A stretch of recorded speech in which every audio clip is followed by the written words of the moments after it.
Thank you very much. In fact, this is my second time here. I was here last year when this summit first was convened by KPMG, and it's incredible to see the growth, just in terms of the audience, but really also in terms of the conversation, I mean, I'm just seeing so much energy coming about in the Nigerian fintech space, and it's really my pleasure to be here again today and to have the opportunity just to talk to you quickly about, firstly, what I'm seeing in the market, and I'll tell you a little bit about KPMG and Matchi, now that we are all one firm. And I'd also wanted to share with you some specific research on how banks and insurance companies in Nigeria are looking at fintech. So with that in mind, as I say, I'm going to talk for about 15 minutes and just give you kind of a quick overview of Matchi and how it works, how we've added value to banks and insurance companies around the world, and a little bit about the Nigerian landscape. But again, I'm really excited to be here. The energy and the passion here is notably different to what it was a year ago. And I particularly liked the comments about saying, fintech needs to focus on business opportunities. So, for me, the best definition of innovation that exists is it's bringing an idea to the discipline of the market. Firms that do that and survive, they have something that's worthwhile. Those are the guys, those are real entrepreneurs. And what you want to do as a bank or as a financial institution, insurance company, investment company, when you're trying to engage with this whole fintech landscape, which is so vast and confusing, you need to find those guys. You need to find those companies that have actually gone to market and learned the lessons you can only learn by being in the market and seeing how people actually react to what you put out there. This is the qualitative difference behind fintech. This is what makes the fintech revolution different from what banks used to do, which was product development, where they would sort of guess what customers want or hypothesize and do lots of research. There's no substitute for actually getting out there into the market. And this has been one of the seismic shifts. So if you could help me drive the slides. This is the old form of banking competition, giants fighting one another. And what you're seeing in the whole fintech revolution is that actually the giants aren't fighting one another. If you move on to the next slide, they're really actually kind of wrestling with a bunch of smaller firms. And even this is an older kind of a model, right? What I love about this picture is that big bank is not actually fighting the fintechs. They're playing together. They're learning together. And this is the new model. This is the stuff that leading financial institutions have recognized. This is why fintech has exploded around the world over the last 4 to 5 years. It's been my privilege to really travel the world working with banks, insurance companies. I've worked directly with over 125 banks and insurance companies, and now that we're part of KPMG, we work with many more. And in every case, the guys who are getting it are the people who have figured out how does fintech fit into my bigger strategy, but also how do we connect with the customers, like what are the needs of our customers, and how do we find the people who are really relevant for us to work with. So if you move on to the next slide. Darrell, earlier today in his really great talk, mentioned the KPMG Global FinTech Survey. So that came out in the last few weeks. This is specifically, we analyzed the Nigerian bank input. And again, kudos to the KPMG Nigeria team for getting so many bankers to participate in the survey. In fact, Nigeria is one of the more highly represented countries globally. So 60% of people, Nigerian financial institutions respondents, see fintech as an opportunity, and the remainder kind of hedge their bet saying it's an opportunity and a threat. The point is, it's by far seen by many as an opportunity. But let's move on to the next slide. But how does this, how are people addressing this? So what you've got in the inner circle is the global respondents, and on the outer circle, the donut is Nigeria.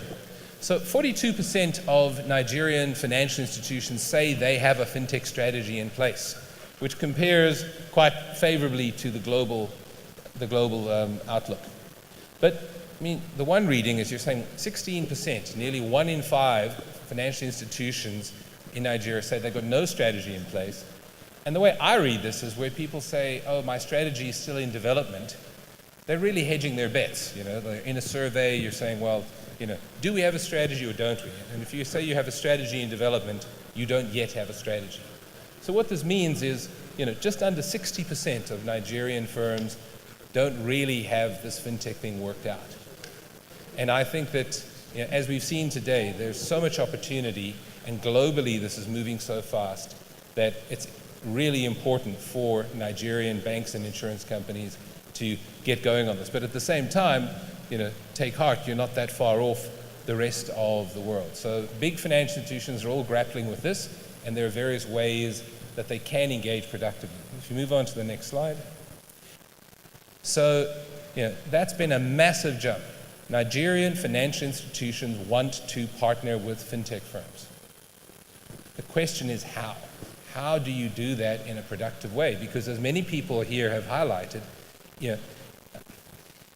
it's dangerous to just kind of open up to firms that are too small, that don't have the background, the skills. You really need to do a deep dive into firms that you're going to partner with on core systems. But besides that, you also need to have a place where you can make it possible to experiment and to learn.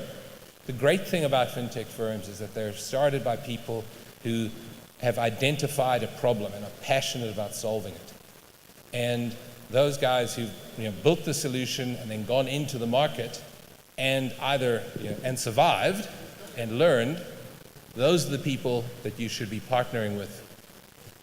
So it's just really interesting to see the differences, the similarities and differences in the Nigerian context versus the global context, and partnering certainly seems to be the way that people want to go. And this is where KPMG and Matchi can help.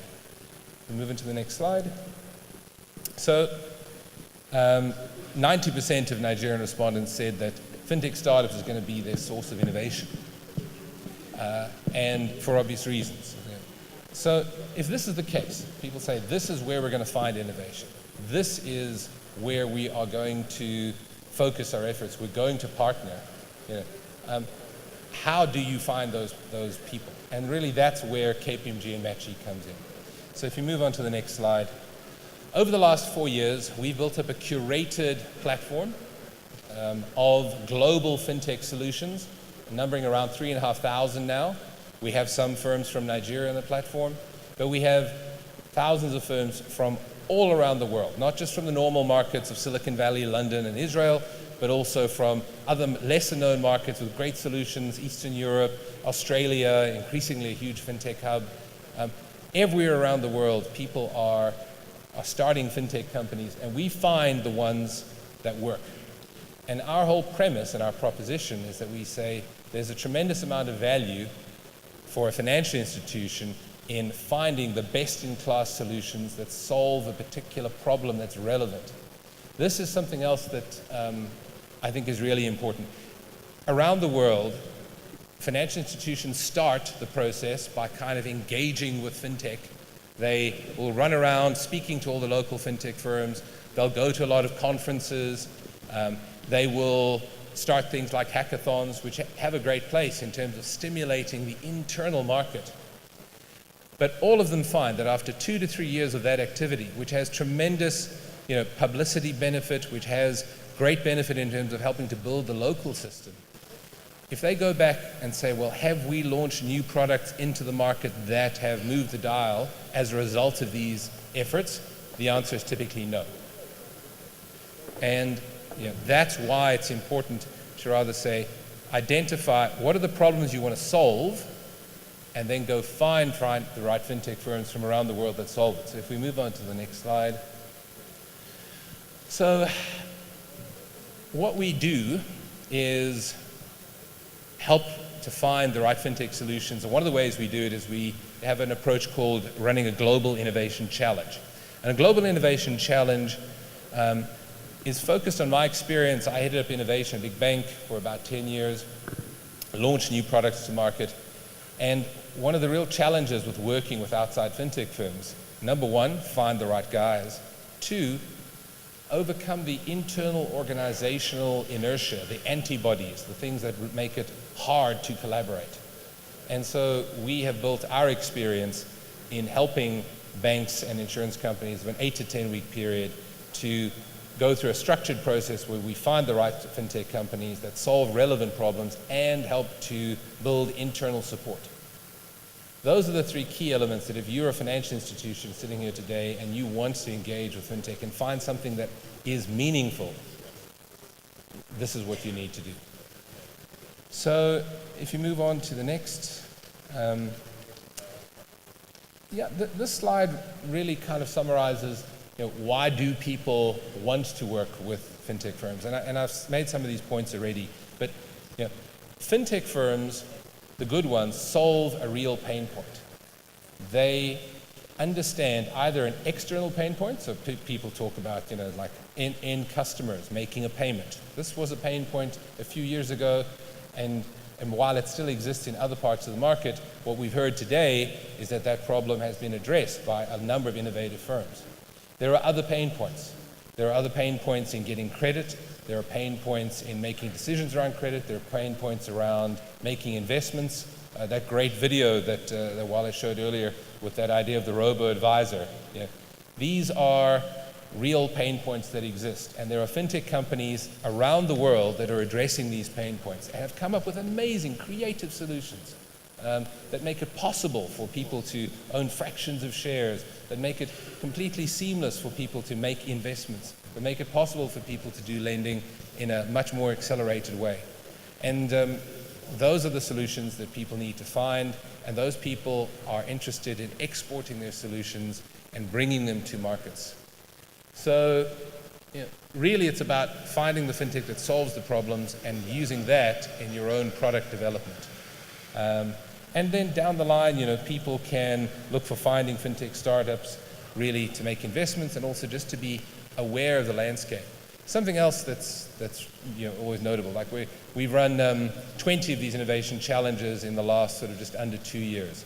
And every time we've run them, people say things like the Bank in Canada said, this process was incredibly valuable, not only because we found a relevant firm, but just the act of seeing what else is out there in the world and how people are approaching this problem solving actually opened our eyes to what is possible. So there's this idea of landscape awareness through a focused intervention, not just sort of here's a research report, but rather here's a problem and here is 50 or 60 fintech firms that have meaningful solutions to this problem, and then thinking about them and ending up choosing, here are 2 or 3 firms that we want to work with and partner with. This has impact. This has impact in the mindset of the organization, and in time, it has impact on the financial results. Moving on. So now that we are part of KPMG, we fit within the broader service platform and service offerings of KPMG for financial institutions. And it's really been incredible for me to work with KPMG offices in Sweden and the UK and Canada and India, and go through this process on the far left there, where they're working with clients to figure out how do they develop their strategy and how do they figure out their strategy and how does fintech fit into it. We step in to help them find the relevant fintech solutions and to build the internal support, and then accelerating through to proof of concept. This is the stumbling block in most financial institutions, even where they have an internal innovation team, and that team is engaging with fintechs. I've seen it again and again that the internal teams could really use support when it comes to how do you set up a proof of concept? How do you structure this? How do you do a real test? And how do you manage this process so that at the end of a period of time, you have a meaningful result? It's so frustrating to see fintechs engage, go through, run a project, and the project kind of peters out because of lack of proper project management. And KPMG has helped clients with that. And then ultimately what you want out of this stuff is scale. I mean, all of this talk is how do you find fintechs that have solutions that you can scale? So meaningful problem found, properly tested, find partners that have something that works, test it, and then bring it out and scale it. And these are things that KPMG really is uniquely qualified to help with, both from a technical point of view and also if people want to make investments from a due diligence point of view. So that, I think I'll pause there because I think I'm probably out of time. But this has been an incredible event in terms of seeing how the mindset here has shifted, and Nigeria, to my mind, is really kind of up there with the rest of the jurisdictions around the world in terms of how they're thinking about this. The trick is now, how do you act upon it? One last thing, what's interesting for me is that we're increasingly being asked by regulators in other areas to help them to stimulate the fintech in their market. So we recently helped the Monetary Authority of Singapore to find over 800 fintech solutions through their latest accelerator. We're doing a lot of work in the Middle East, Abu Dhabi Global Markets. We found 166 fintech firms from around the world, and they've taken 20 of those firms in. So even at a regional level, there's competition. So there's a lot going on. There's a lot of tremendous energy and enthusiasm. It's a fantastic time to be working in banking, fantastic time to be a fintech, but it's a rocky road. And the road you need to kind of navigate your way through it to find stuff that is meaningful and that makes a difference.